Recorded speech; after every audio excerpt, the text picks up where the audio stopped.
Listo, ahora sí, mucho gusto. Para quienes no me conocen, mi nombre es Sergio Franco, lidero el área de capacitaciones de Camacol Caldas.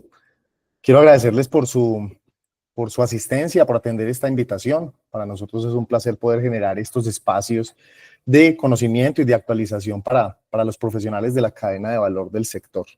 Aquí hay gente conectada de todo el país, no solo de Manizales, y eso para nosotros es un placer poderlos tener acá presentes. Juan, no sé si tiene algo para decir. Veo que levantó la mano o es un error. Listo. Entonces, bueno, agradecerles. Quiero establecer unas reglas básicas para que este webinar se pueda desempeñar de forma adecuada. La primera es que mantengan sus micrófonos apagados. Si es posible, también las cámaras. Eso nos ayuda a aprovechar todo el ancho de banda de la conexión y que se desempeñe de forma adecuada el webinar, sin interrupciones. La segunda es que si van a realizar alguna pregunta o inquietud o quieren hacer algún aporte a la intervención del profesor, levantar la mano y de mi parte estaré moderando el espacio. Yo les voy dando la palabra mediante, pues conforme ustedes vayan levantando la mano. Entonces, bueno, digamos ya establecidas esas reglas, ahí en pantalla ustedes pueden ver un código QR con el cual, escaneándolo, van a poder registrarse a este webinar.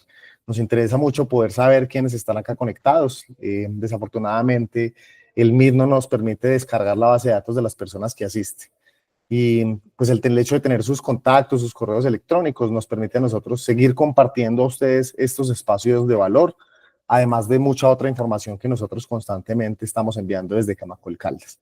Entonces, los invito a registrarse en ese código QR para marcar su asistencia y para poder al final también compartirles las memorias y la grabación del webinar.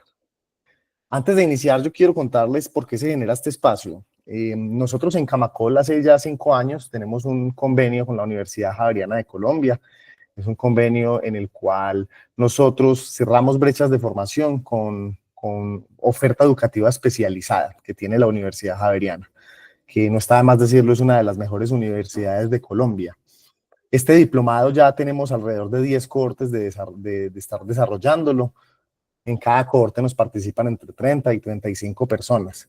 Y tiene un enfoque muy, digamos, muy preciso, y es que ustedes puedan formarse como supervisores técnicos independientes. Ese es el objetivo del webinar. Digamos que está muy actualizado. Con la Javeriana hemos venido trabajando en actualizaciones del contenido. Lo hemos ido poniendo a la vanguardia de los cambios que ha sufrido el sector. Digamos que se han ido incluyendo módulos en temas como transformación digital, y es cómo aplicamos BIM a la supervisión técnica.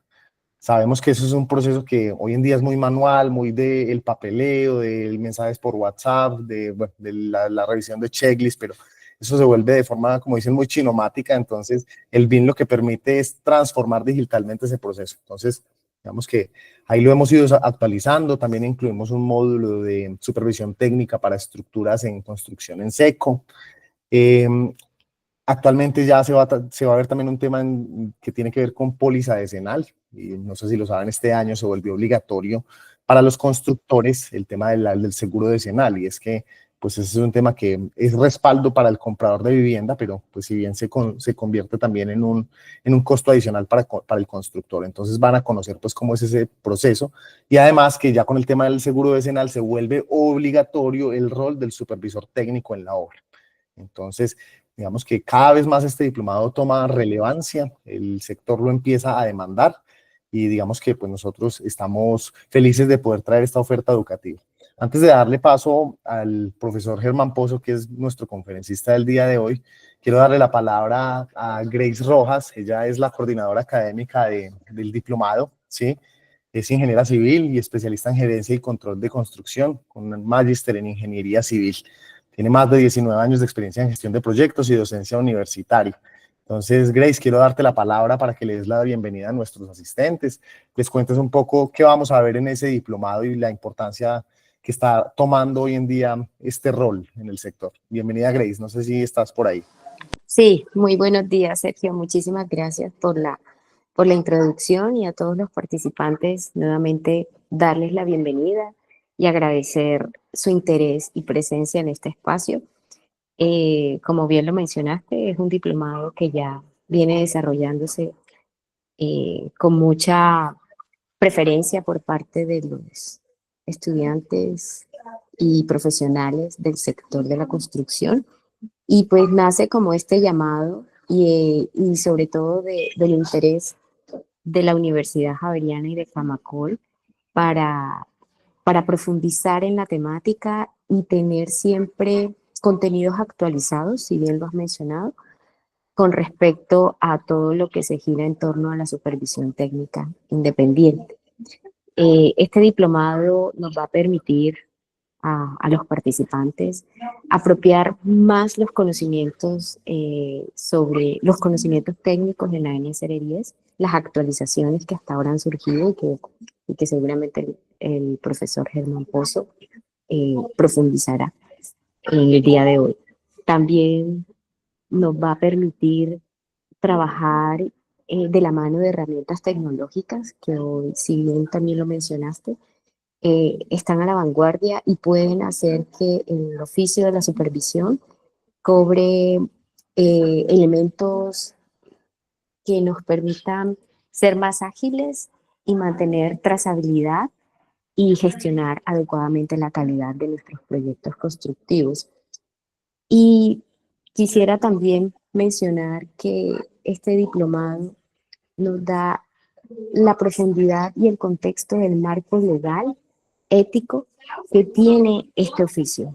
Es un llamado bien particular a apropiar esos conocimientos y a saber cómo desenvolvernos en el entorno en el cual estamos desarrollando este oficio. No me quiero extender más.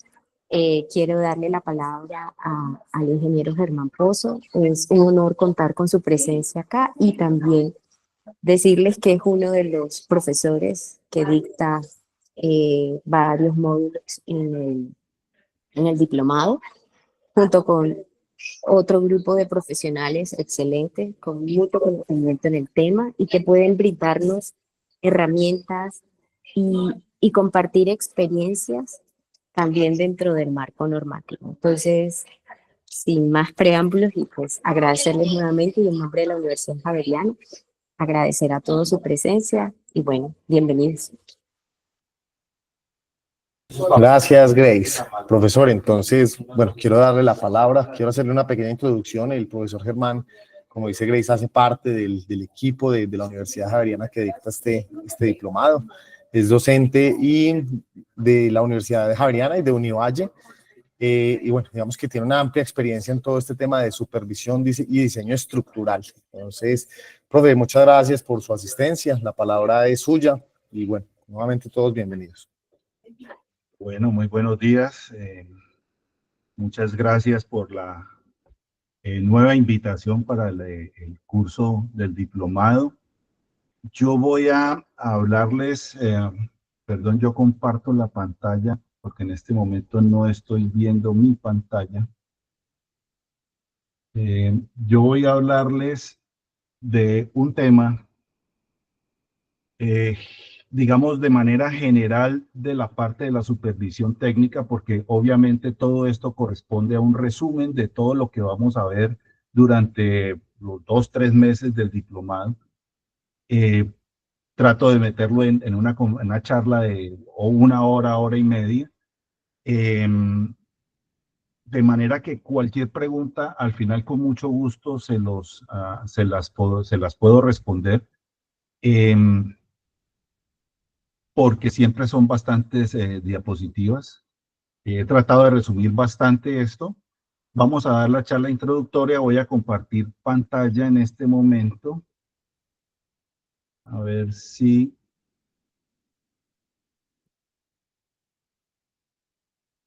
Creo que ahí ya está compartida. Sí, señora, ahí ya la vemos. Bueno, entonces, perdón un momentico porque a mí se me perdió la pantalla. Tengo dos pantallas y no encuentro la mía. Listo. Bueno. Entonces, como parte introductoria de este inicio o Sí, preparación del diplomado, vamos a hablar de la implementación entonces efectiva de la norma sismorresistente NSR10, que es la que nos ocupa hoy en día en nuestro territorio colombiano. Eh, esta etapa del diplomado va a incluir no es una actualización total, va a haber referencias a la I-124 que es de reciente aparición, teniendo en cuenta que no es nuestra norma de diseño, no es nuestra norma de diseño actualmente.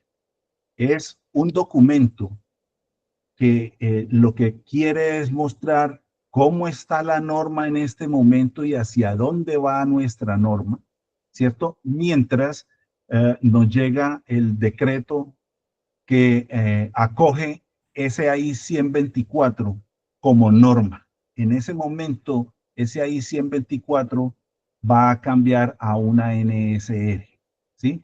Esperamos que eso sea relativamente pronto, porque estamos bastante necesitados, ya llevamos, pues se están dando cuenta, llevamos para 15 años con la norma, la I-124 sale del año pasado, pero quiero ser claro que venimos trabajando en esa norma desde hace muchísimo rato. No venimos trabajando, no es una cosa que apareció en el año 2024 ni que se inició en el 2024, sino que se inició ya desde el año 2021, casi despuesito de pandemia, ¿sí? O inclusive de pronto antes. Como les digo, entonces al final yo diría que podríamos hacer las preguntas, dudas. No, realmente yo voy a estar también, como les dijo la ingeniera Grace, yo voy a estar en la parte, ahora vemos los módulos del diplomado, voy a estar por allá en una parte, y aquí también las otras dudas que surjan que no sean del tema que me corresponde, pues seguramente los profesores que los van a acompañar en ese momento del módulo les podrá dar una respuesta más exacta. Antes de que empecemos a hablar de la supervisión técnica, porque todos tenemos idea de qué se trata la supervisión técnica, vamos a hablar un poquitico de la breve historia de nuestras construcciones y más bien de nuestras normas, que son las que reglamentan eso. Yo sé que, por ejemplo, el profesor José Joaquín Álvarez va a hablarles algo de la historia. Él tiene bastante más clara la parte de la historia de las normas, pero yo les voy a mencionar rápidamente qué está sucediendo, qué ha sucedido con las construcciones y las normas de diseño en nuestro país. Entonces vamos a comenzar con una breve historia de las normas de construcción y antes de nuestra norma Código Colombiano de Construcciones Sismorresistentes del 84, solo existía la norma ICONTEC 2000, que era la que hablaba sobre el reglamento de construcción, pero no de diseño. Cuando se hablaba de reglamento de diseño, lo que se acostumbraba era acudir a la ACI 318 de la época, 78, 73, no recuerdo cuál, pero sí se acostumbraba a ir a la IS. La parte sísmica era una mezcla de lo que decía el código azul del CAOC, lo que decía el ACI, perdón, y información geológica e información sísmica del país que no estaba compilada, se estaba compilando. Se venía trabajando en eso. La Asociación Colombiana de Ingeniería Sísmica venía trabajando en compilar todo eso. De hecho, tengo entendido que existía una traducción del Instituto Colombiano de Productores de Cemento, una traducción del ACI 31883, que lo retoma la IS y también lo actualiza. Y cuando sucede el sismo de Popayán, ¿sí? Que lo veremos ahorita. Bueno, aquí el sismo de Popayán, que le toca al gobierno de Belisario Betancur, el Congreso le aprueba la ley 11 del 83, que es la ley que va a apoyar la reconstrucción de Popayán mediante la creación de Corpocauca y otorga facultades extraordinarias al presidente de la República, como les decía en ese momento el doctor Belisario Betancur, y rápidamente con esa facultad extraordinaria se adopta por medio del Ministerio de Vivienda y el INVIA, bueno, no, el Ministerio de Vivienda más que, el Ministerio de Vivienda no se llamaba Ministerio de Vivienda en ese momento, creo que era, bueno, se me va el nombre, pero el ministerio hace un contrato con la IS para poder obtener rápidamente un código de construcción. Es como así se adopta el Código Colombiano de Construcciones Sismorresistentes del 84, que está basado en el AIS 83, ¿cierto? En la traducción del ACI, del ACI 31883. En la parte de concreto, en la parte de acero se retoma el AISC 81, creo que era el que estaba anterior, ¿sí? Era por esfuerzos admisibles. Y con el decreto ley de 1400 de junio 7 del 84, el gobierno retoma esta norma y la hace obligatoria, la hace parte de el Código Colombiano de Construcciones Sismorresistentes del 84. Las palabras, miren que dice Código Colombiano. Lo que sigue después, ¿cierto? Ya 14 años después, o 12 años, aparece la NSR 98 y ya no se llama código, sino que se llama norma, ¿sí? Mediante el decreto ley 400 del 97, ¿sí? Se toma esta norma como la norma de diseño y construcción de edificaciones de vivienda o de uso humano para, como norma para diseñar y construir. La norma, el código del 84 era un libro de, no sé, 200, 300, 200 páginas, tal vez muy pequeño realmente, ¿sí? Un solo tomo, pero ya la norma del 98 ya vienen 4 tomos con algo así como 1000, tal vez 900 páginas, ¿sí? Menos de 1000 páginas. Es aprobada en agosto del 97, el decreto es firmado en agosto del 97 y se da una interinidad entre agosto del 97 y enero 1 de 98. La interinidad está entre agosto y diciembre 31 y a partir de enero 1 es obligatorio el uso de la norma. Mientras tanto, todo podía ser en interinidad compartiendo entre el código del 84 y la norma del 98. Eso para poder como acostumbrarse al manejo de esa norma, que veníamos de una norma más bien corta, ¿sí? Donde solamente estaba concreto, estaba acero, mampostería y pared de contar. ¿Listo? Pero no por eso esa norma dejaba de tener una importancia bastante relevante en la ingeniería del país y en las construcciones del país. Estando ya vigente la norma, pues sucede el sismo de Armenia, que fue en enero del 98, estábamos realmente ya estrenando norma, ¿sí? Y con esa norma, bueno, hay unos insucesos, hay daños en edificaciones en Armenia, pero no por culpa de la norma del 84, no por culpa del código del 84, sino por edificaciones construidas antes del código del 84. En general, las construcciones del código del 84 se portaron bien en Armenia, pero muchas de las edificaciones sí tuvieron daños importantes en ellas. Lo que se pudo observar, por lo menos lo que yo pude observar cuando se hicieron las visitas, es que muchas de las edificaciones que se dañaron tenían procesos constructivos no muy adecuados, generando problemas estructurales. Y ahí sí, como dice el dicho de los abuelos, ojos que no ven, corazón que no siente, solamente se venían a ver los problemas cuando los elementos estructurales habían fallado.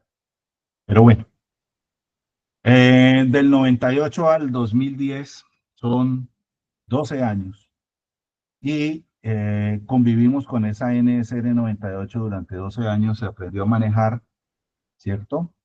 Y en el 2010 sale el reglamento de construcciones sismoresistentes del 2010 que se llamó NSR 10. 4 tomos igualmente, mucho más ampliados, algo así como 1.600 páginas, 1.500 páginas, de pronto un poquitico menos, y con esa todavía estamos trabajando. Ha tenido varias ediciones, reediciones con actualizaciones de decretos, ¿sí?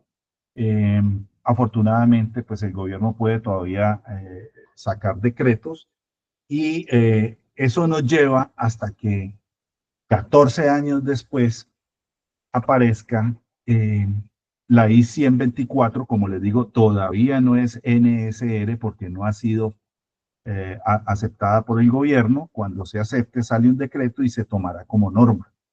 ¿Listo? Si ustedes han visto la norma trae antes de el cuerpo de la norma, el cuerpo pues, el título A de la norma, trae unos comentarios.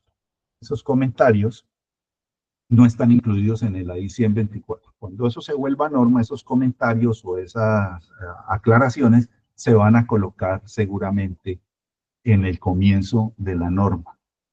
Todavía está en interrogante. Desearíamos desde hace mucho rato que hubiera sido 2023, 2024 ahora y 2025 posiblemente, no se sabe, no creo, 2026. De hecho, pues esta 2024 ya se paró un ciclo de la actualización y ya se está trabajando en el nuevo ciclo que se espera sea 2028 o 2029. Esperamos que esta 2024 sea aprobada lo más rápido posible. Pero bueno, volviendo entonces, una foto del sismo que marcó el punto de quiebre para la aparición de nuestra primera norma, nuestro primer código de diseño. Esto, si mal no estoy, es foto de un conjunto residencial que se llamaba Puenza, conjunto residencial totalmente nuevo, 4 pisos, 5 pisos tal vez. No, 5 pisos no eran, creo que eran 4 pisos, pero era un conjunto residencial con edificaciones totalmente nuevas que desafortunadamente colapsaron durante el sismo de Popayán. No, como les recuerdo, no había una norma como tal, no había un código, se construía con lo que se conocía, pero no por eso esa norma no hablaba de la supervisión técnica.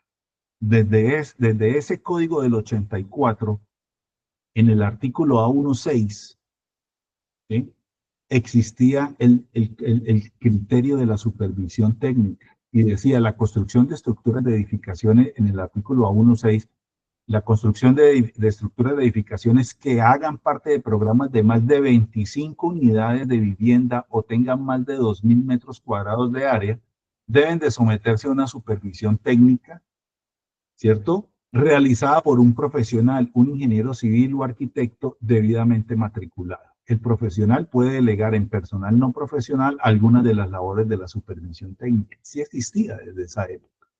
Lo que pasa es que en esa época existía también el criterio de la interventoría. La interventoría realmente tiene también a cargo el control presupuestal del proyecto. Y desafortunadamente el control presupuestal antes del proyecto y durante el proyecto, bueno, durante el proyecto digamos que ya se ha estudiado planos y se han elaborado en 1000 presupuestos para llegar a el arranque de la obra. El presupuesto condiciona mucho el proyecto, estructuralmente hablando y constructivamente hablando. De hecho, ha sido uno de los problemas que nos tiene hoy aquí sentados, porque si ese problema no hubiera aparecido, del cual hablaremos más adelante, yo estoy seguro que la supervisión técnica no hubiera tenido tanto impacto en ese momento como la tiene en este momento. De hecho, y siendo franco, creó un nicho de trabajo en la ingeniería y en la arquitectura, ¿sí?, que antes no se estaba considerando. Y yo creo que eso es lo que nos tiene sentados aquí en este momento. Pero bueno, el artículo A162 del mismo código hablaba de qué es lo que había que controlar desde la supervisión técnica. Y en ningún momento, si se dan cuenta allí, está hablando del presupuesto. El presupuesto se encarga la interventoría, ¿sí? O alguien que designe el constructor o propietario para que controle el presupuesto, pero no el supervisor técnico. El supervisor técnico no tiene por qué enterarse del presupuesto, o no tiene por qué meterse con el control de presupuesto, ¿sí? Sí, el supervisor técnico aprobará procedimientos en la obra que generarán cantidades de obra, cantidades de materiales, movimientos, excavaciones, pero el supervisor solamente se encargará de la parte de materiales, aprobación de procedimientos constructivos. Después aparece la NSR 98 y ya pasa a ser en el artículo A139, habla de la supervisión técnica y da unos parámetros o unas orientaciones sobre qué edificaciones deben de llevar la supervisión técnica y qué consideraciones especiales debe haber en la supervisión técnica. Recordemos, lo que vimos ahora en el código del 84 eran 2.000 metros cuadrados, 25 edificaciones, y ahora, por tamaño y grupo de uso, se hablaba que en edificaciones de más de 3.000 metros cuadrados o que formen parte de un programa de más de 15 unidades de vivienda, incluidos entonces las edificaciones de grupo 1, 2, 3, grupos de uso 1, 2, 3 y 4, ¿sí? Y dónde debe estar concentrada la supervisión técnica en aspectos de diseño, de construcción y la influencia que tiene el tipo de suelo en la respuesta sísmica a las edificaciones, el potencial de licuación que puede tener el suelo, la posibilidad de falla de taludes al sistema de comportamiento, la falla de los taludes por el sismo, el comportamiento del grupo en conjunto ante solicitaciones sísmicas, ante solicitaciones de viento, ante solicitaciones térmicas, especificaciones que hayan complementarias acerca de la calidad de los materiales, ¿sí? Verificación de la concepción estructural de la edificación y obligatoriedad de la supervisión tanto de profesional técnico calificado en construcción, en la estructura, ¿sí?, de acuerdo a lo requerido en A139, que era lo que se hablaba antes.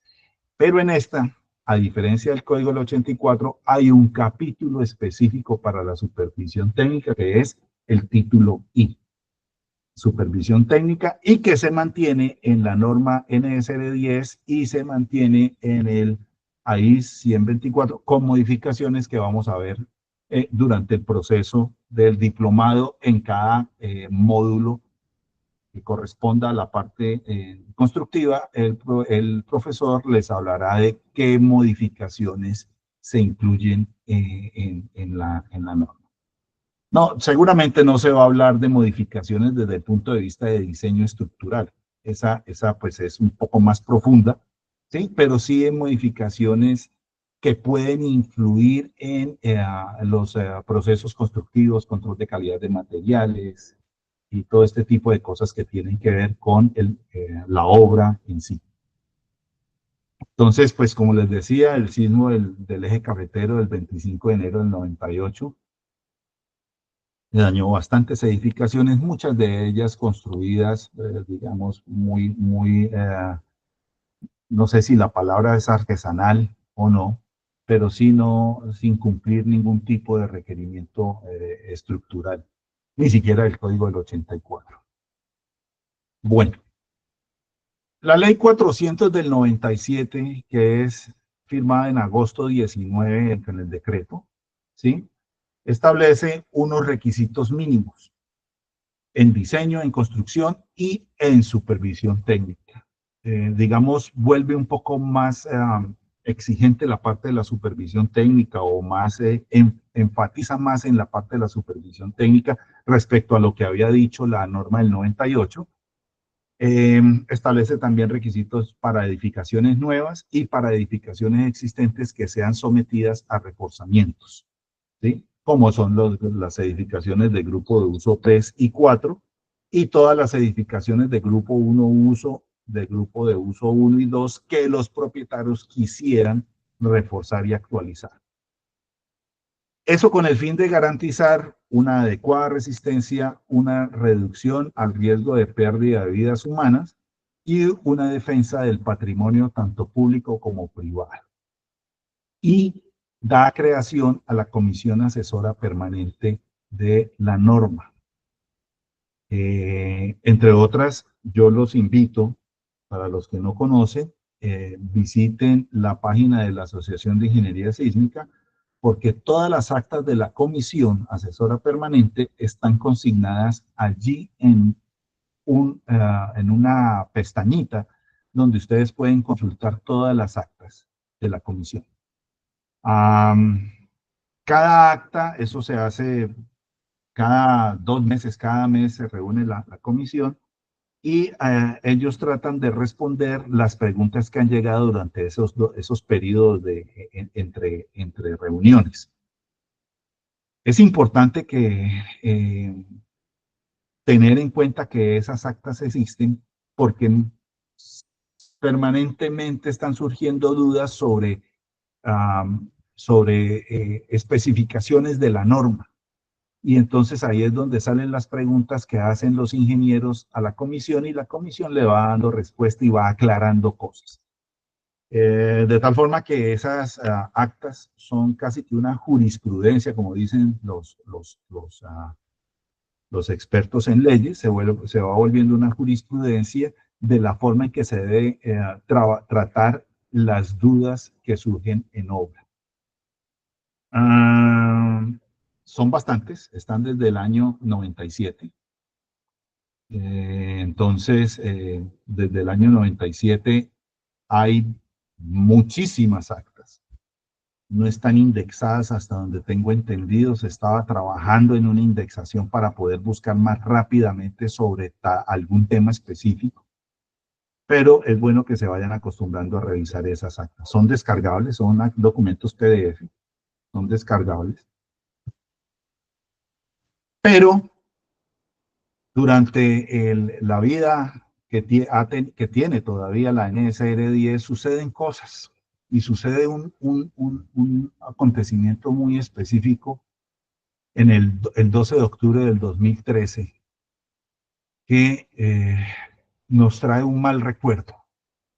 Un conjunto residencial en la ciudad de Medellín, el conjunto residencial Space, una edificación bastante irregular estructuralmente, ¿sí? Que hace haría en este momento que se trate de unas maneras, el diseño estructural se trate de con ciertos cuidados, ¿sí? Y un edificio, un conjunto residencial que colapsa una parte de la estructura, como les digo, el 12 de octubre, y viene a ser demolido un año después, en septiembre de 2014, la totalidad del conjunto, generando un gran problema para los propietarios y residentes, sin hablar de los fallecidos en el accidente, no, en el colapso de la estructura inicial. Sí, que es la parte derecha, la torre alta, que es la que colapsa inicialmente. Hay estudios, ¿sí? Y sin entrar en mucho detalle, el problema es que el edificio colapsa por carga vertical y no por carga sísmica ni por carga de viento. Y eso sí es bastante grave. Porque si fuera por carga sísmica, pues listo, digamos que se hacen los estudios y se observa que el sismo era muchísimo más grande de lo que se esperaba en el sismo de la norma, ¿no? ¿no? Él no falló por carga sísmica, ni de hecho, por carga horizontal no falló, falló por carga vertical.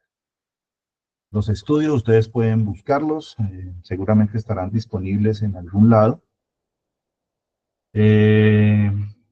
Muestran derivas, desplazamientos horizontales muchísimo más grandes de lo permitido por la norma. Recuerden, la norma permite el 1% y este edificio tiene derivas, si mal no estoy, son casi del 8%. O sea, el edificio estaba sísmicamente condenado a colapsar. ¿Pero por qué colapsa verticalmente?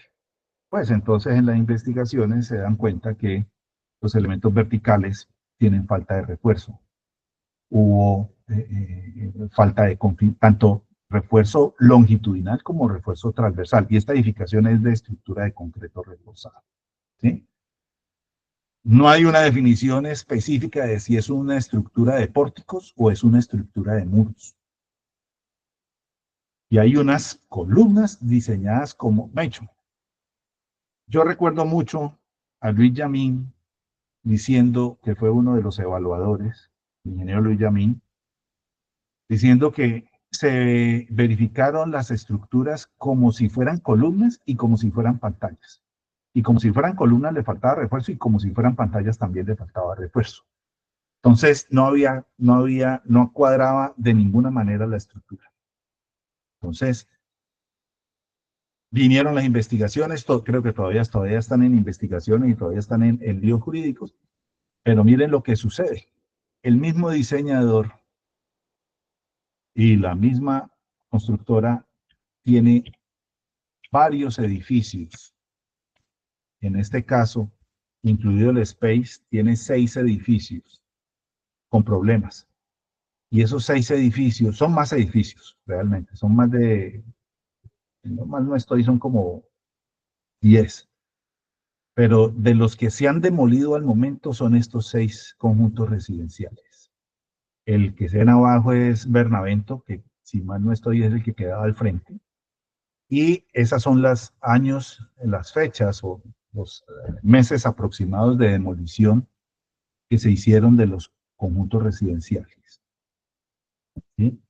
Con el famoso cuento, o sí, trabajo que tenía el diseñador, que era la optimización estructural.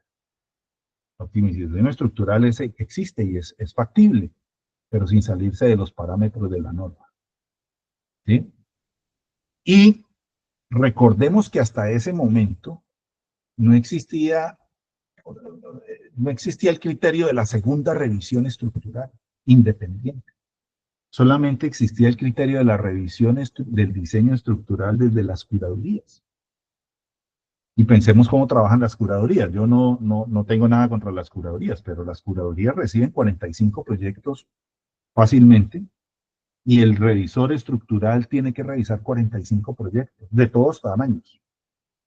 Desde casas de 2 pisos hasta edificaciones de 32 pisos, como dice aquí Continental Towers, o más pisos.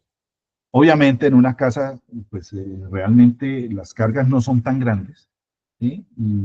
Y son mucho más rápido de revisar de alguna manera, pero un edificio es mucho más grande y las memorias son muchísimo más grandes y los trabajos de revisión deben ser muchísimo más exhaustivos, ¿sí? Porque está considerando un edificio que trae una carga bastante grande a la cimentación. Y las cargas sísmicas obviamente son mucho más grandes que las cargas sísmicas de una edificación de muchos menos pisos, como son 2 pisos o 3 pisos. Entonces, el cuento de la optimización estructural es factible, sin salirse de los parámetros o los lineamientos que nos da la NSR 10. Desafortunadamente, durante este periodo, ¿cierto? 2018, 2019, 2022, hay otro suceso en Cartagena, abril 27 del 2017, edificio Blas de Lezo 2. Un edificio de 6 pisos, ¿cierto? Y si contamos, aquí vemos, voy a tratar de poner el puntero láser. Aquí podemos ver un piso, dos pisos, tres pisos, cuatro pisos, cinco pisos, seis pisos y en la cubierta del sexto piso es una losa. Luego es una terraza y tiene muros. Desafortunadamente los constructores, ¿sí? Y se los digo por experiencia propia, los constructores piensan que una losa arriba, sí, es muy buena solución de cubierta, listo, perfecto, pero una losa arriba no es carga. Señores, las losas, si son de concreto y son horizontales, la norma dice que debe tener la carga viva dominante de la edificación. En este caso es un edificio de vivienda, la carga viva dominante de la edificación son 180 kilos metro cuadrado. Esa losa arriba debe tener 180 kilos metro cuadrado. No, pero es que es una terraza para solearse, no tiene ni piscina ni nada de esas cosas. No importa, puede tener una sola soleadora y un asador de carne allá arriba. Debe tener 180 kilos metro cuadrado. Que no le ponga carga de muros, bueno, veamos a ver los antepechos. Listo. Eso es carga. Eso es carga y es carga que genera masa.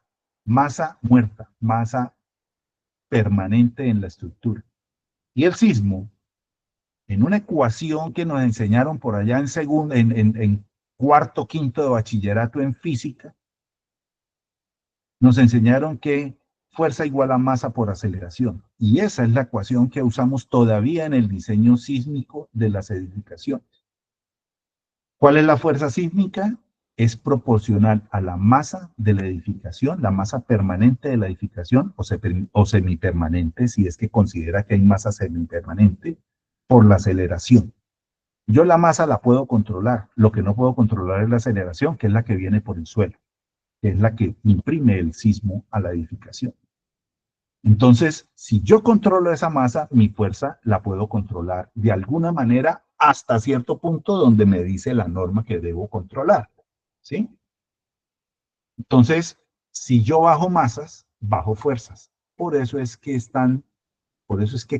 toman auge los muros livianos, porque la mayor parte de la masa de la edificación está en una buena parte, no digamos la mayor parte, una buena parte de la masa de la edificación, masa permanente, está en los muros. Si yo logro bajar esa masa de los muros, bajo la carga sísmica y la bajo bastante, bastante, bastante. Que algunos muros tienen que ser pesados, digamos que los de fachada, por seguridad, en los primeros niveles, listo, perfecto, pero estoy bajando la masa. Y si bajo la masa, bajo la carga sísmica, la fuerza, y si bajo la fuerza, bajo el impacto sobre los elementos estructurales. Pero miren, Cartagena es zona de riesgo sísmico bajo, y este edificio colapsó. Colapsó y creo que fueron como 10 personas fallecidas también, pero estaban trabajando. La obra colapsa en obra negra. Ahí como está, estaban trabajando en obra negra. No estaban trabajando en acabados todavía. Y ya habían manifestado asentamientos y ya habían manifestado fisuras en los muros, algunas fisuras en losas, ¿sí? Y resulta que el edificio, que es de 6 pisos y lo más bonito, 7 con la azotea y un semisótano de parqueadero que no estaba considerado en el diseño inicial, porque el edificio, de acuerdo a la Oficina de Gestión de Riesgo de Cartagena, que se llama la Oficina Asesora para la Gestión del Riesgo de Desastres de Cartagena, OAGRD, revisa los diseños y dice que el edificio fue diseñado para 4 pisos sin semisótano. Y este edificio tiene 7 niveles y un semisótano. En total tiene 8 niveles. ¿Sí? Y es algo que los constructores dicen, no, mi edificio tiene 6 pisos y un sótano. O mi edificio tiene 5 pisos y un semisótano. Miren, es un piso más que hay que diseñar o no hay que diseñar. Como yo siempre he dicho es, o las cargas no llegan a cimentación. Claro que llegan a cimentación. Tienen que llegar a cimentación. Entonces, es un edificio de 8 niveles. Que esté enterrado o que sea semisótano, bueno, eso es una forma de manejar el diseño. el análisis, pero tiene esa carga, ¿sí? Y como carga vertical tiene que bajar. De pronto, como carga sísmica, el sótano enterrado no tiene tanto problema, porque se mueve con la aceleración del suelo. El semienterrado sí tiene, ¿no? Sí genera, sí genera masa sísmica. El enterrado de pronto no puede no generar masa sísmica, totalmente enterrado, pero tiene costos, tiene mayores costos el totalmente enterrado al semisótano. Entonces, miren los pecados de este proyecto. 6 pisos, que son realmente 7 niveles, y un semisótano. El semisótano no estaba diseñado. El semisótano, la estructura, según estuve leyendo, la estructura estaba construida en zapatas. Cartagena es un suelo arenoso, ¿sí? Suelo de costa. Es un suelo arenoso. Muy difícil tener arenas, zapatas sobre arenas. De pronto pudo haber tenido zapatas sobre pilotes, pero lo que he leído es que no tenía pilotes, cuando debió haberse hecho con pilotes, ¿sí? Lo que hicieron para los semisótanos fue sobreexcavar la zapata para poder meter el semisótano, ¿sí? Eso es todavía peor, porque le está quitando sustento al suelo de fundación, o al poco suelo de fundación, o a las arenas que tiene ahí. Pero resulta que el mismo grupo constructor tiene 16 edificios en Cartagena o más edificios. Si ustedes leen, ahorita por ahí les pongo unas referencias, leen esas referencias y más que hay en el Internet hoy en día, van a encontrar muchísimos más, ¿sí? Van a encontrar muchísimos más proyectos del mismo grupo constructor. Los concretos de la edificación muy por debajo de los límites aceptables, menos del 60% del límite aceptable. El límite aceptable del concreto es del 75%. O mínimo, mejor dicho, es que 75 es como la raya. Y estos concretos, creo que el máximo estaba dando como 56% de la resistencia F'C que en teoría debería tener según planos de los 4 pisos.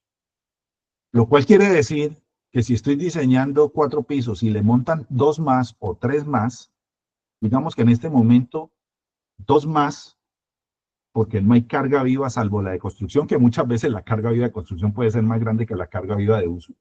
Las columnas están sobrecargadas, ¿sí? Bueno, y miren entonces el listado de edificaciones de la misma constructora. Entiendo que las primeras 8 son, las primeras 7 más bien, son las que más urgencia les dio por verificar. Pero investigando han encontrado todo este tipo de edificaciones, todo este número de edificaciones, 18 sin incluir la que colapsó. Y, a ver, ahí no está, pero está Blas de Lezo 1. Blas de Lezo 1 es esta foto que está aquí. Esta foto. Este edificio ya fue desocupado. No sé si ha sido demolido, pero este es Blas de Lezo 1. Alcanzan a leer en cualquiera de esos informes, el edificio fue desocupado porque ya tenía fisuras, ya tenía asentamientos, y como estuvo desocupado, lo desvalijaron totalmente. No sé si el edificio realmente ya en este momento fue demolido. Pero eso es consecuencia de, ya en este momento estamos hablando de 2017, ¿sí? Miren que Space fue en el 2013, ya había entrado el decreto 17 del 2017, donde se detallaba qué es lo que había que hacer. De pronto no era la fecha, pero sí se detallaba qué había que hacer en la supervisión técnica y ya reglamentaba la revisión, la segunda revisión estructural independiente. Pero todo esto pasó por una curaduría en Cartagena, ¿sí? Entonces, algo falló aquí. Algo falló aquí. sin hablar de los intereses comerciales pues, que tienen los constructores, obviamente que tienen que tener intereses comerciales, pero no a cargo de bajar especificaciones o no cumplir con diseños. ¿Sí? Al respecto hay una cosa allí, y es que la supervisión, lo vemos por allá adelante en una tabla, la segunda revisión y la supervisión técnica se está haciendo a partir de 2.000 metros cuadrados en este momento. ¿Sí? Antes, norma 98 era 3.000 metros cuadrados, pero 3.000 metros cuadrados es bastante. Inclusive a mí me parece que 2.000 metros cuadrados es bastante. ¿Por qué? ¿Qué hace un propietario de un conjunto residencial? Pues muy sencillo. Si no son 2.000 metros cuadrados, son 1.900 metros cuadrados, paga menor tarifa, ¿cierto? No está obligado a hacer la supervisión técnica independiente. ¿Sí? Y, pues, como en estos casos, diseñan para 5 y construyen 7. Eso sería muy crítico. Pero es que echa la ley, echa la trampa. De hecho, recientemente se discutía con alguien que estuvo en el título I, y dije, hombre, ese límite debería bajarse. Y yo creo que debería bajarse siquiera a 1.000 metros cuadrados. 1.000 metros cuadrados, pues es una casa. Y dice, es que 1.000 metros cuadrados es una casa, sí, pero el que está construyendo es una casa que tiene plata para construir. O sea, tiene recurso económico para construir 1.000 metros cuadrados y es una sola casa. Pero pueden ser varias casas en conjunto residencial. Entonces, sería interesante tratar de analizar, seguramente en la próxima revisión se analizará si ese metraje límite se bajará, pero no creo que se suba, ya se bajó. Bueno, la edición del 2022 que tiene este aspecto, este color, que es la NSR 10, la edición del 2022, ya trae actualizado hasta el decreto 1711 del 13 de diciembre del 2021. Recientemente salió una nueva que ya tiene hasta el 2023 actualizado y no creo y esperamos que no salga una nueva con color distinto. Pero bueno, la NSR 10 tiene incluida la ley 1229 del 2008, bueno, las leyes que aparecen allí, los decretos, ¿cierto? Los importantes, por ejemplo, el 1796 habla sobre la supervisión técnica independiente y dice que debe haber un decreto para que reglamente esta supervisión técnica independiente y es el decreto 945 del 2017, ¿sí? El cual modifica parcialmente la NSR 10, reglamenta la ley 1796 en cuanto a revisión de diseños estructurales, en cuanto a la supervisión técnica independiente y en cuanto a la condición de calificación de los profesionales que van a hacer esa supervisión técnica, que van a ser diseñadores, que van a ser revisores estructurales, que van a ser constructores, que van a ser directores de obra, residentes de obra, ¿cierto?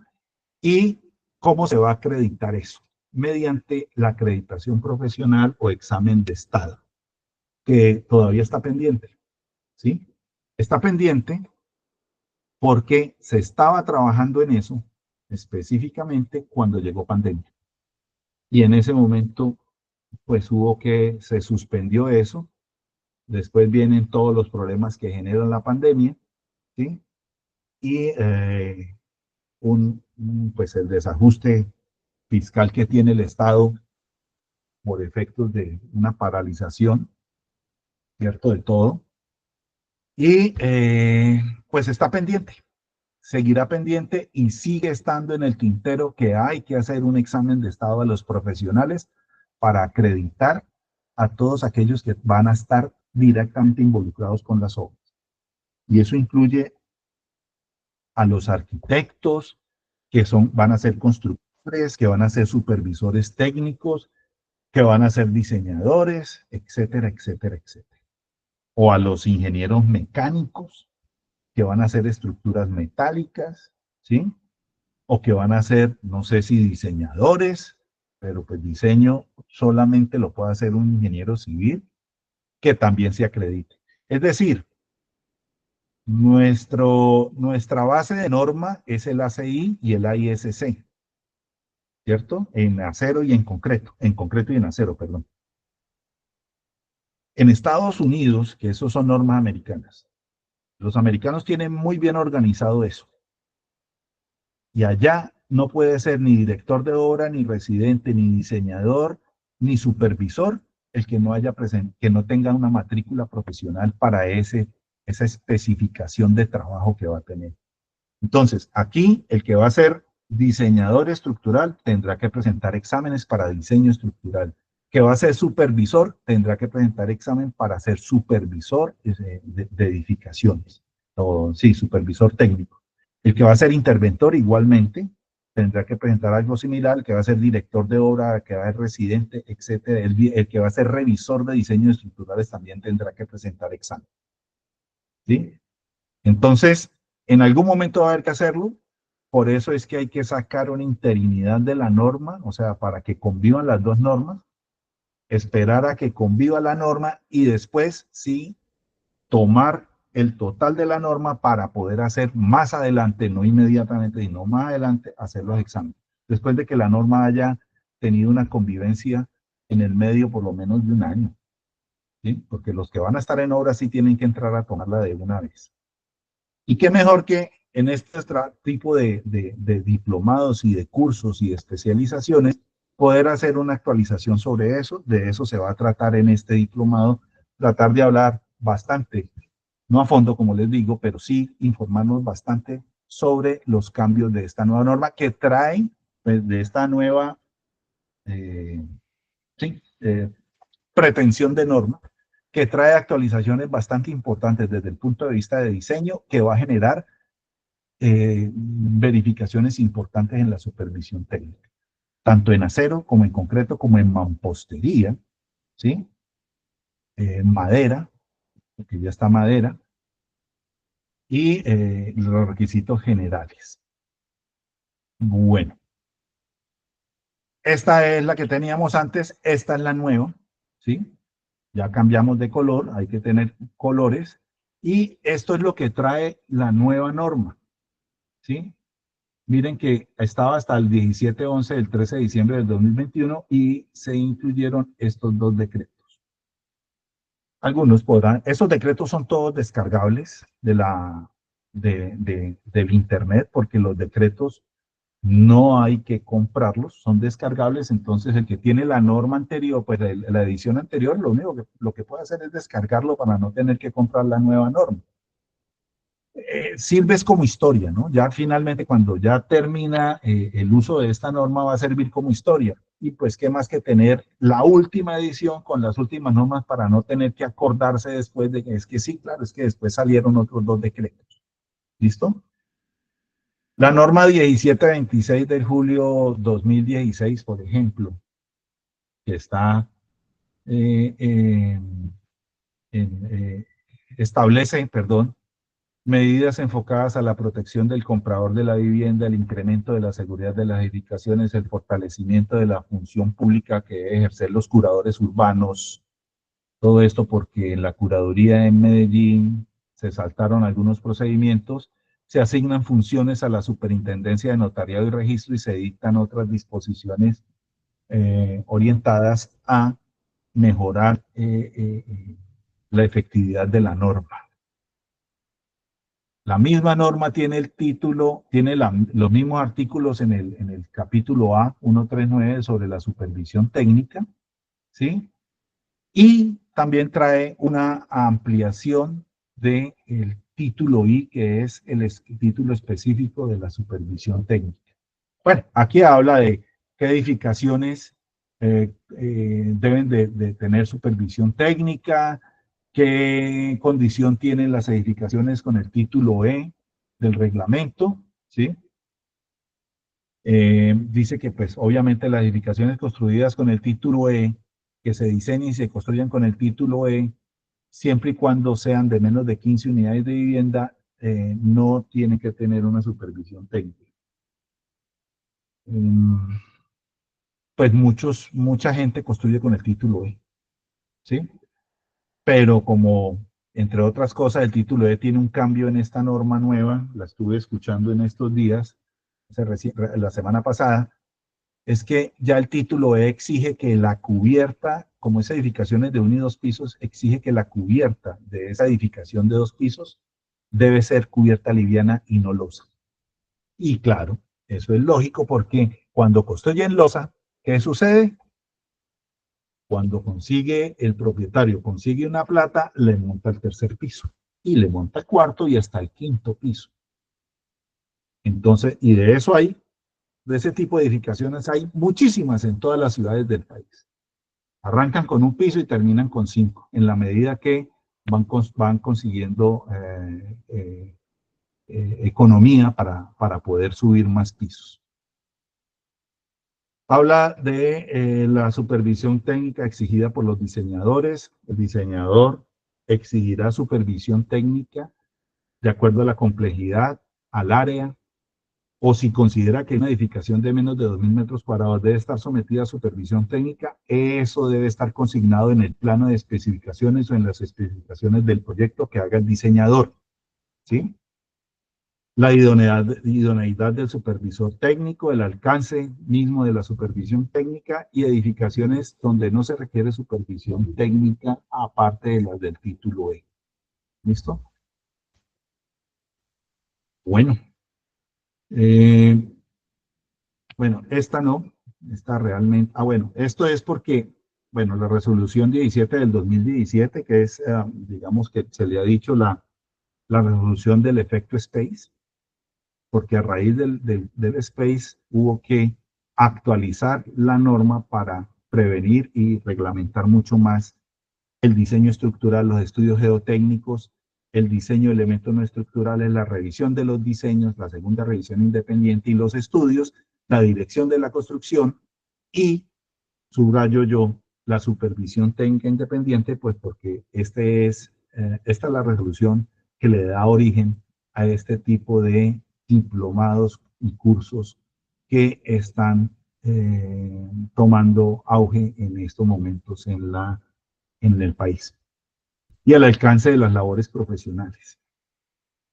Entonces, después aparece el decreto 2113, no tiene que ver con la supervisión, pero sí es con una adición que se hace a la norma, que es la I 610 EP17, que es la evaluación e intervención de edificaciones patrimoniales de 1 y 2 pisos en adobe y tapia pizarra. Y se habla de otras disposiciones menores en la norma, unas modificaciones menores en la norma o aclaraciones más bien que modificaciones. El decreto 1711 del 13 de diciembre del 2021, donde se modifican las velocidades de viento. Y eso es a raíz del insuceso que acaece en San Andrés y sobre todo en la isla de Providencia, ¿cierto? Ese huracán que pasó por allá y destrozó bastantes edificaciones, sobre todo en Providencia, ¿sí? Y posteriormente sale el AIS 410 del 23, ya hace 2 años, que es la evaluación y reducción de la vulnerabilidad sísmica de viviendas de mampostería. ¿Por qué sale esto? Porque es que muchas de las edificaciones unifamiliares que hay en este país, que han ido creciendo, como por ejemplo las edificaciones de 1 y 2 pisos, título E, son muy vulnerables. Entonces se ha decidido sacar este documento para reducir la vulnerabilidad de este tipo de viviendas, ¿sí? No tiene que ver realmente con la supervisión técnica de pronto, si se ven enfrentados a un tipo de estas edificaciones, si es un buen libro, un buen documento de consulta para la evaluación y la supervisión inclusive de edificaciones de mampostería. Bueno, y lo más reciente, que es la I-124, ¿sí? Los mismos 4 tomos, ya mucho más detallado, mucho más ampliado, ya considerando las actualizaciones de la norma. ¿Alguien tiene el micrófono abierto? Ya. Muchas gracias. Está la I-124 y con ella, que salió ahorita en enero del 2024, bueno, realmente a la venta salió como en abril del 2024, pero ya venía dando vuelticas por ahí desde enero dentro de la IS. Y salieron dos documentos adicionales que no tienen mucho que ver con directamente con la supervisión técnica, pero sí va a tener que ver con el futuro trabajo que haya en esto. La I-701-24 y la I-702. El primero, requisitos de diseño sísmico para edificaciones que van a estar aisladas sísmicamente, y el segundo, requisitos de diseño sísmico para edificaciones que van a tener disipadores de energía, que son distintos a los aisladores sísmicos, ¿cierto? Los aisladores sísmicos es, digamos, las bases, digamos, de neoprenos, entre comillas, ¿sí? Grandes, aisladores de caucho, grandes, son aisladores. Aíslan la edificación de la base fija. Y los disipadores son dispositivos que se le colocan a la estructura para que disipen la energía sísmica. Por ejemplo, los amortiguadores, ¿sí? Por ejemplo, también, entre comillas, los frenos sísmicos, los disipadores, los frenos, como si fueran frenos de, no sé, frenos de disco de un vehículo o frenos de fricción de un vehículo que disipan por temperatura. También existen ese tipo de disipadores para edificaciones. O los péndulos, los de masa controlada. Esos son disipadores. ¿Listo? Sí. De todas maneras, en la I-124 sigue existiendo el artículo A139 que viene desde la NSN 98, pero ya está más ampliado.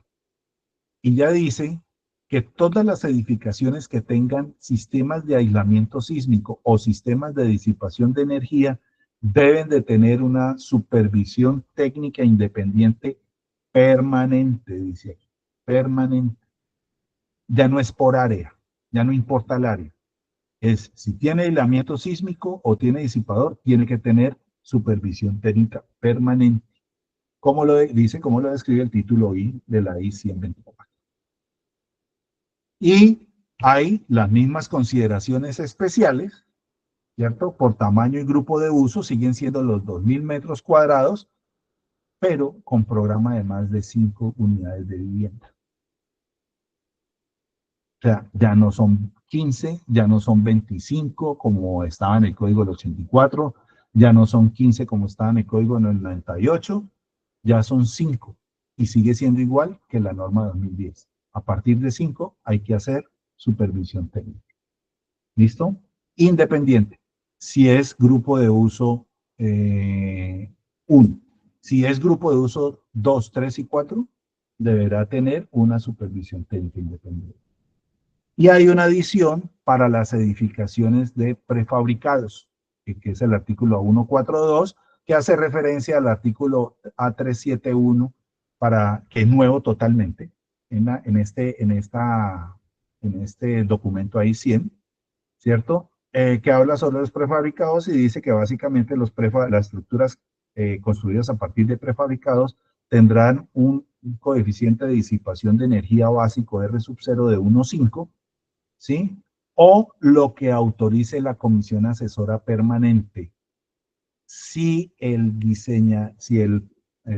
sistema prefabricado tiene ensayos, ¿sí? A escala natural, tiene ensayos reales, o sea, en banco de pruebas y ensayos analíticos, donde se demuestre que ese R sub 0 pueda subirse, pero no podrá ser mayor que el R sub 0 básico que da el documento en la tabla de R sub ceros básicos dependiendo del sistema estructural que se esté usando. Pórticos, pórticos arriustrados, o muros de concreto, ¿sí? O muros, sistemas duales o sistemas combinados.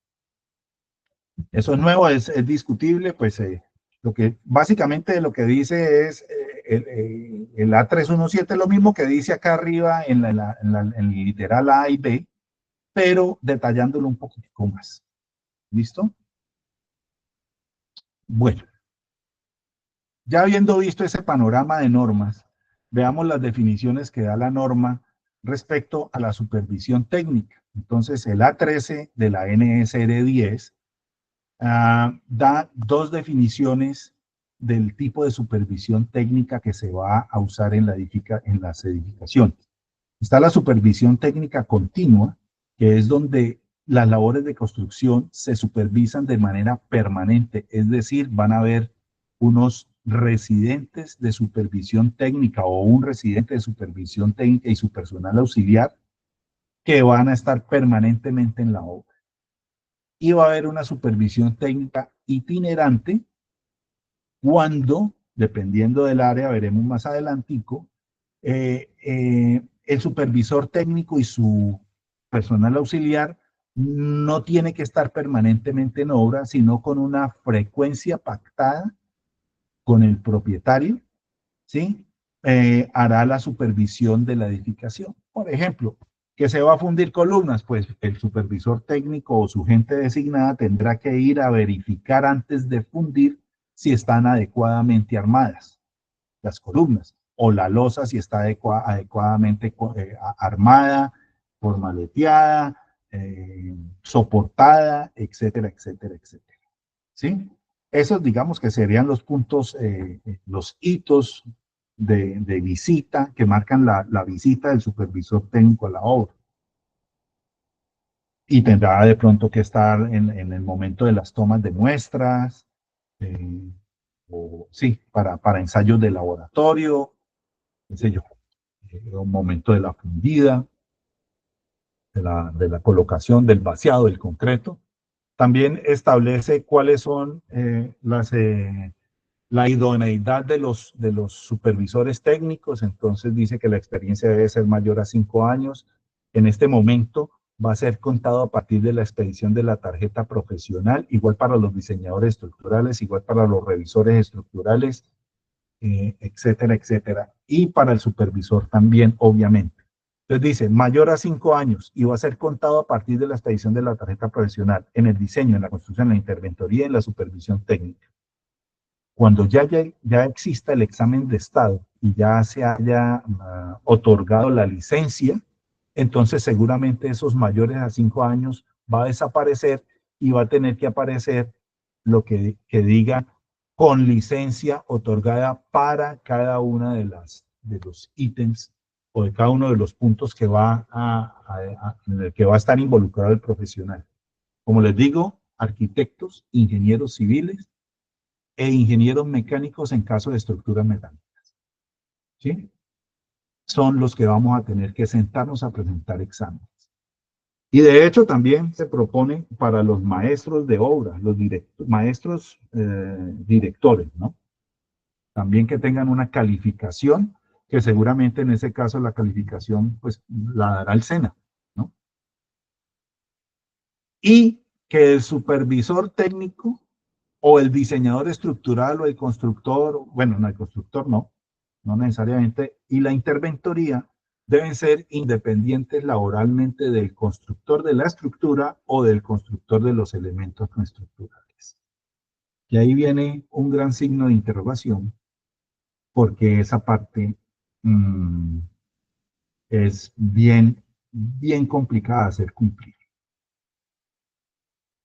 Aquí yo me he encontrado con casos donde el constructor,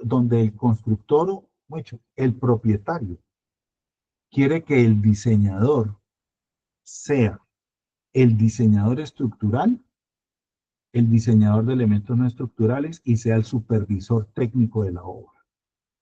Y eso no lo permite la norma. Entonces, yo sé que hay gente que acepta esas condiciones. Y allá es donde debemos de entrar a trabajar para lograr frenar ese fenómeno que se está dando. No puede depender económicamente del propietario ni del constructor, porque el constructor, pues si no le aprueban, no paga. Y eso sí no debe ser así. Hay propuestas. Por ejemplo, colegiar a todas estas personas, a todos estos profesionales. Y cuando llega un proyecto a la curaduría y se le da licencia, el mismo propietario, el dueño de la licencia, tendrá que pagarle a un colegio o a un instituto o a alguien que se designe por ley, como se hacen los juzgados hoy en día, por reparto. Le paga a un colegiado, digamos, sí, a una institución específica, le paga en la revisión estructural, la independiente, o le paga la supervisión técnica independiente mensualmente, ¿cierto? Y el colegio o la institución que haya sido designada reparte por turno de llegada, reparte a los colegiados o a los inscritos o a los licenciados en eso, ¿sí? En la labor específica. Y así no hay ningún problema de tener un sometimiento económico del supervisor, hablemos específicamente del supervisor, un sometimiento económico del supervisor con respecto al constructor. Porque eso es bastante, genera bastante duda, ¿sí? Pero todavía, pues eso está en discusión. Bueno.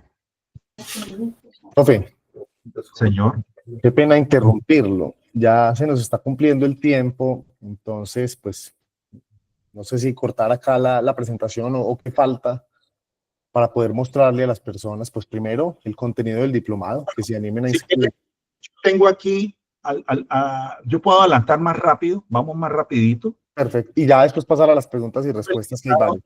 El listado de profesores, ¿cierto? Y ya te dejo entonces con los candidatos. ¿Listo? Claro, perfecto. Bueno, entonces pasamos por delante de esto, qué edificaciones deben de tener supervisión técnica y quiénes van a asesorar, quiénes van a acompañar al supervisor técnico directamente, el diseñador estructural y el ingeniero geoteknista durante el periodo de construcción de la edificación, ¿cierto? Y voy a este cuadro resumen que no es más que la tabla, la tabla I431, ¿sí? Que es la que resume qué edificaciones son obligatorias y a partir de qué momento deben de tener supervisión técnica itinerante o supervisión técnica continua. Eso está en la tabla del título I, no hay ningún problema. Un dato, la norma 98 tenía 14 páginas, la norma 2010 tenía 23 páginas y la I-124 tiene 19 páginas en el título I. No es que la norma I-100 haya disminuido, sino que se reacomodaron las 23 páginas y se quitaron unas tablas de la norma 2010 que realmente no era que fueran de mucha utilidad. De pronto a ustedes les puede servir para su ejercicio profesional. De todas maneras, les recomiendo que miren esa parte. Bueno, aquí se habla de cuáles son los alcances de la supervisión técnica. Eso se lo van a repetir allá adelante. Inclusive yo menciono algo de esto en mi parte correspondiente. Y lo que quiero presentarles entonces ahora es el listado de profesores que van a tener ustedes en el diplomado, ¿cierto? Y los módulos en los cuales se divide todo este diplomado. El marco legal y el ejercicio de la supervisión técnica en Colombia y la protección contra incendios se los va a hablar el ingeniero José Joaquín Álvarez. Esta parte de José Joaquín me parece bastante interesante porque los enmarca en el contexto de la supervisión técnica y les va a hablar seguramente de todo esto que yo les he hablado más detalladamente y les va a hablar en la protección de incendios porque él tiene una muy buena experiencia en la parte de protección de incendios. En la gestión del licenciamiento de los proyectos va a estar el arquitecto Jorge Eliezer Gómez, perdón. En la parte de calidad va a estar el ingeniero Germán Uribe. En la parte de diseño sismorresistente para estructuras de mampostería, el ingeniero Juan Raúl Solarte. En la parte de estudio geotécnico, el ingeniero Iván Otálvaro. En la parte de construcción sismorresistente para concreto estructural voy a estar yo. En la parte de construcción de vivienda de 1 y 2 pisos y sistemas industrializados, el ingeniero Gustavo Cuervo. En estructuras metálicas va a estar el ingeniero Carlos Rizo, perdón. En herramientas tecnológicas para la supervisión técnica, que es nuevo en el BIM, el ingeniero Alejandro Sepúlveda. Y en la parte de supervisión de sistemas livianos, de construcción de sistemas livianos y redes eléctricas, hidrosanitarias, gas y telecomunicaciones, hablamos de un grupo de ingenieros, debido a la cantidad de ingenieros, porque cada uno tiene un tema específico, pues no podía meterlo en este cuadro, entonces lo resumí en este cuadrito aquí.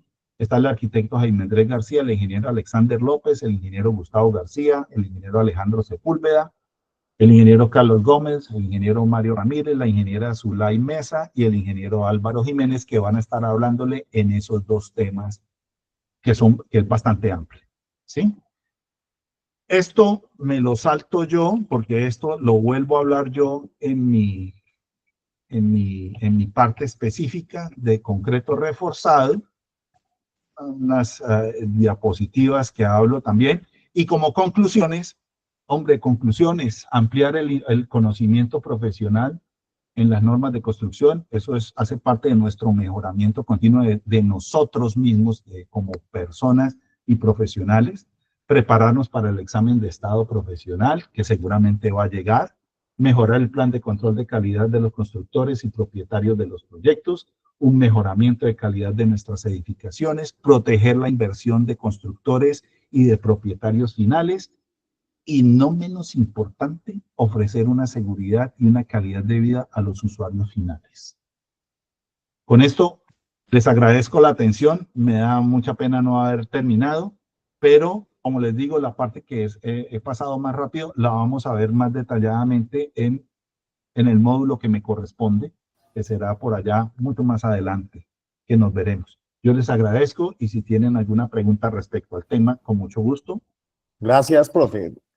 Antes de dar paso a las preguntas, que tenemos varias y para tomarnos ya estos últimos 5 minutos, animarlos a que se inscriban al diplomado. Como pueden ver, el contenido es muy robusto, está muy bien enfocado y pues, actualizado sobre todo.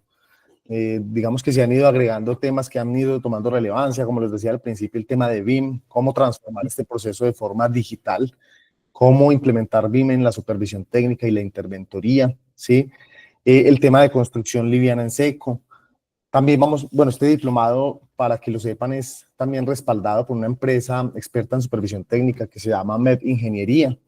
Ellos, de hecho, ganaron un premio a la excelencia BIM en el evento de BIM Forum hace 2 años en Camacol.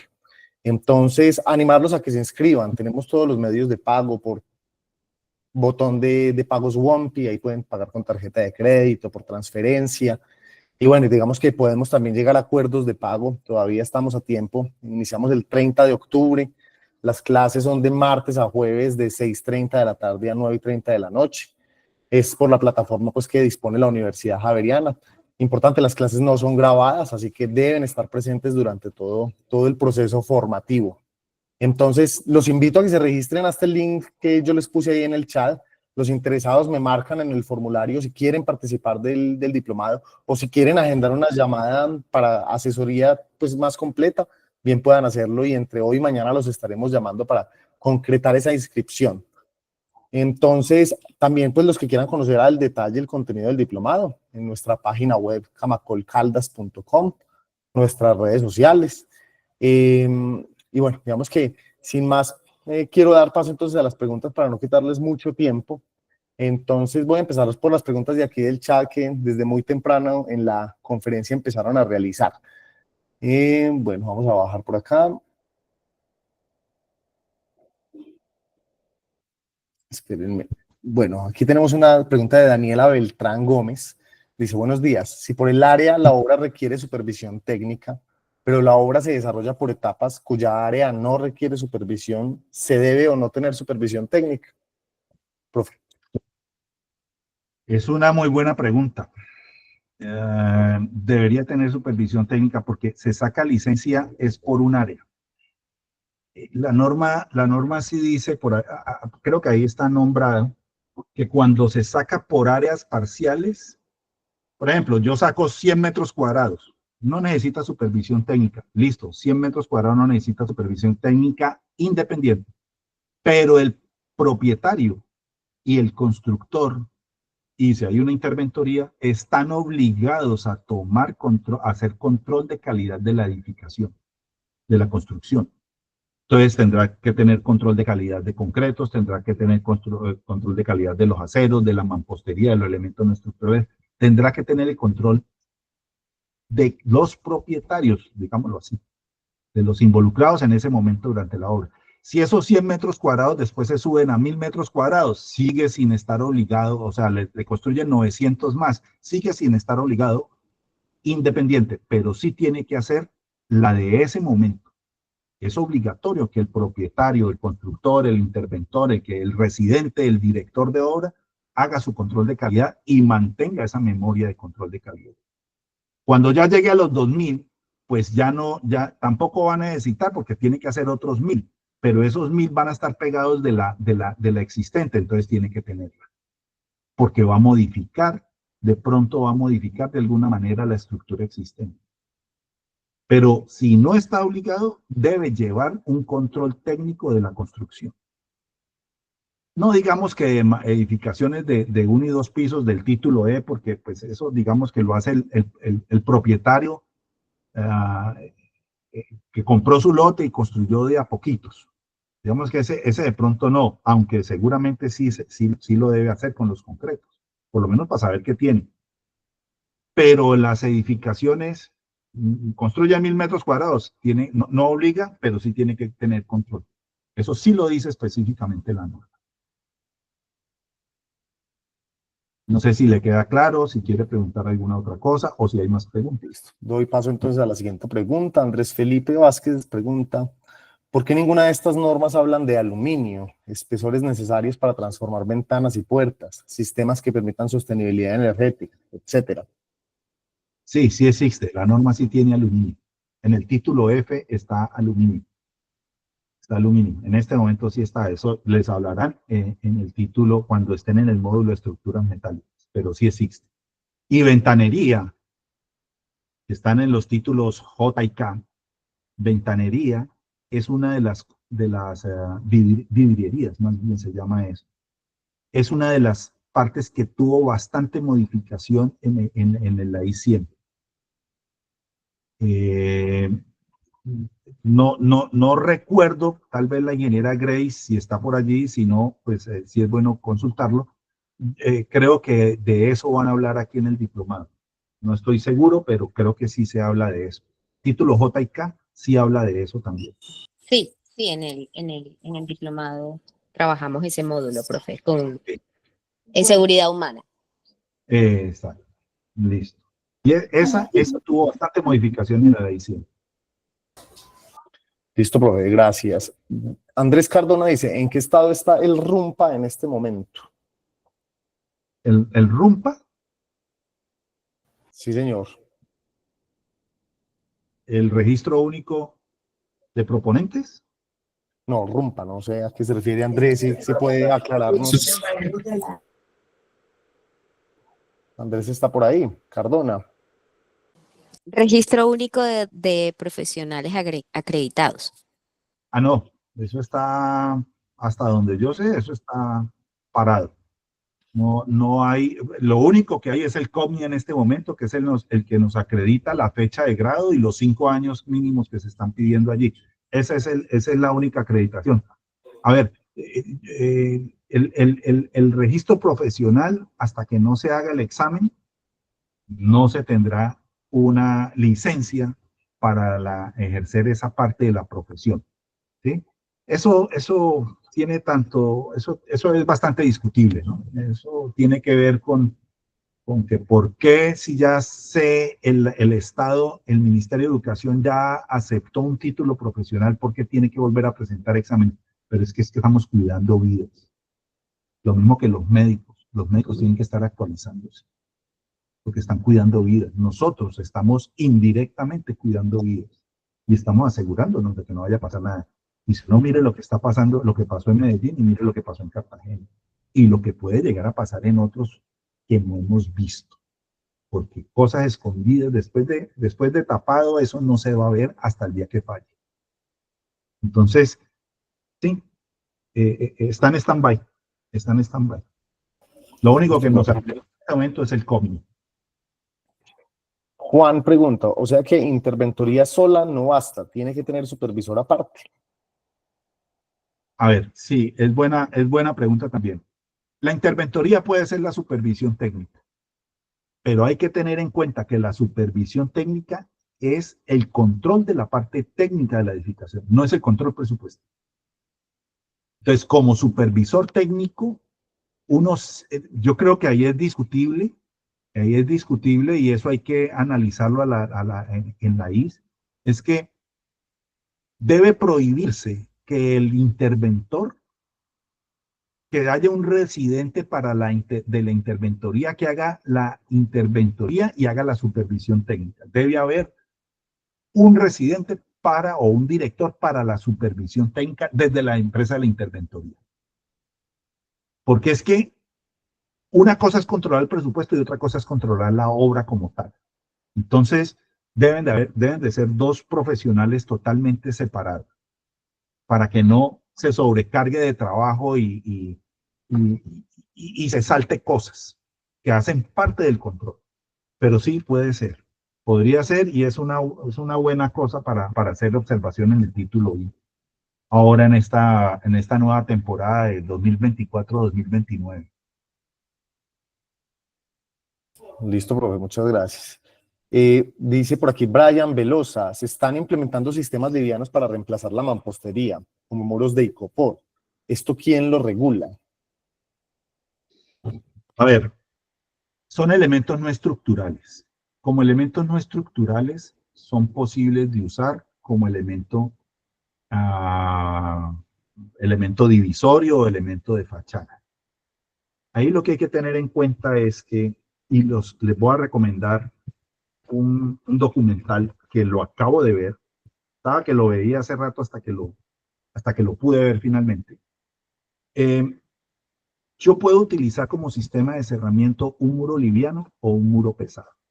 El muro pesado es el que tradicionalmente usamos, mampostería de arcilla, o mampostería de concreto, o mampostería de concreto prensado, o mampostería de silical, ¿sí? Que son mampuestos pesados.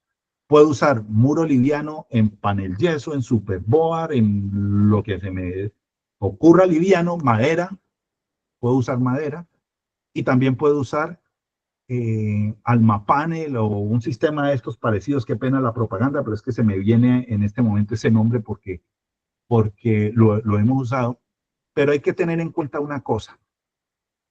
El icopor como icopor es bien liviano y es aligerante. Y se utiliza en el concreto, inclusive. Hay concretos aligerados que utilizan icopor, son concretos no estructurales. ¿Listo? No estructurales. Pero el icopor solo tiene que tener una protección en ambas caras, porque el icopor es tóxico. ¿Listo? Y se consume solo. No genera llama, pero se consume solo. Y genera vapor. Y ese vapor es tóxico. Esta observación yo la hice hace un tiempo en la IS, me acuerdo, y dijeron, pues hay que averiguar eso porque si es tóxico podemos estar generando problemas. Pero es un buen aligerante. Entonces, ¿debe tener icopor? Sí puede tenerlo. De hecho, muchos de los quiebrasoles que me ha tocado diseñar, que utilizan las edificaciones para desviar el sol, el efecto del sol en el interior de la edificación, sobre todo en edificaciones, pues, oficinas y todo ese tipo de edificaciones institucionales, uno las aligera con icopor, porque es que uno no vale la pena meterle tanto peso a un quiebrasol que no tiene una función estructural, ¿sí? Entonces, se hacen con icopor. Malla adelante, malla en ambas caras y un concreto de protección. Y se aligera, bajamos esa masa en la ecuación fuerza igual a masa por aceleración y ayuda. ¿Listo? Les recomiendo el edificio de la Torre Grenfell en Londres, año 2020, creo que fue el accidente, 2021, está en un documental muy bien elaborado, cuál fue el origen del incendio. Un edificio de vivienda de 24 pisos, si mal no estoy, y se incendió por los elementos no estructurales. un mal manejo de ese tipo de, no es de Icopor, pero es un mal manejo del sistema de fachadas, porque por ahí se trepó el incendio. En unos pocos centímetros se trepó el incendio en el edificio y acabó con todo el edificio. Y eso fue reciente en Londres, en Inglaterra. Se los recomiendo. Creo que está en Netflix. Si tienen Netflix. Y búsquenlo y buscan dónde lo están presentando. ¿Listo? Profe, muchas gracias. Yo voy a ir cerrando ya. Sí. No queremos abusar más del tiempo de los asistentes. Estábamos programados a las 12:30. Entonces, bueno, cerrar con recalcar nuevamente la importancia de este diplomado, invitarlos a inscribirse. Acá les dejo esta imagen con el precio del diplomado. Ese precio es masivo. Actualmente están 3.272.000 pesos. Entonces, inscríbase o escríbanos a nuestro WhatsApp. Tenemos un descuento especial para los asistentes a este webinar. Escríbanos ahí al teléfono que les acabo de dejar en el chat. No sé, entonces, profesor, si tenga algo más por decir, la profesora Grace, un otro apunte o qué invitación final quiere dejarles, profe, para que se inscriban a este diplomado. No, agradecerles mucho su atención. Los invito al diplomado. La verdad que van a tener mucho más criterio con esto. Les van a dar las 23 páginas que les mencioné ahora, se las van a ampliar totalmente. Les van a dar herramientas para el trabajo. No sé, tablas, criterios de decisión que van a necesitar en la obra en algún momento. ¿Listo? Y espero que se animen entonces y espero que nos veamos en el curso lo que resta de este año. Muchas gracias. Gracias, profesor, a usted por haber asistido a este espacio, por habernos dado esta actualización. Gracias también a la profesora Grace.